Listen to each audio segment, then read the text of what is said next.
coming. And the Lord announces his coming judgment in verses 2 to 5. I will not read them again, but the Lord here is talking, and he's saying, I'm going to come down. I'm going to make this place a heap. This place will when my judgment comes, it will be there. Then he talks about the destruction of Samaria, verse number 6 and verse number 7. And then we see as we get to verse number 8, Micah begins to mourn. Lord, notice these words here. Though I have wailed and howled. What was he weeping about? What was he weeping about? Why is he doing this? This weeping that he has going on here, he begins to explain and why he's doing this. And look at verse number 10. Declare ye it not at Gath.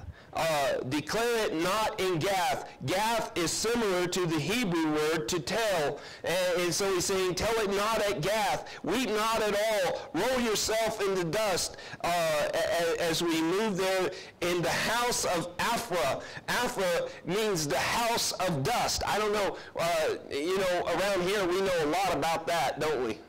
In the Southwest. Can you imagine over in the desert land? I mean, we think we got it bad, where a lot of sand and so forth is. It's got to be really bad. And here, play on words. Verse number 11, look at verse number 11. Pass ye away, thou inhabitants of Cyphar.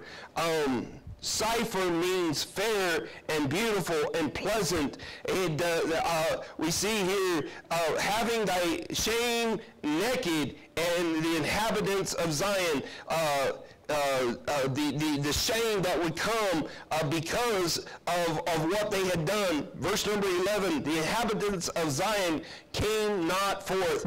Zion means come out. And then in the morning of Bethel, Bethel can be paraphrased as nearby house. And so as we may not understand, even as we read what Micah was saying, this play on words would be very familiar in the people's minds and hearts that he was ministering to as they looked at this. And then verse number 16, as we see, it says, make thee bald and poll thee for thy delicate children, enlarge thy baldness as the eagle, for they are gone into captivity from thee. Hey, the judgment of God has come, and it involves captivity. The judgment that God proclaimed. Why? Because they walked away from the Lord. That brings us to chapter 2. Chapter 2 gives us the reasons for the judgment again as we pick up on it.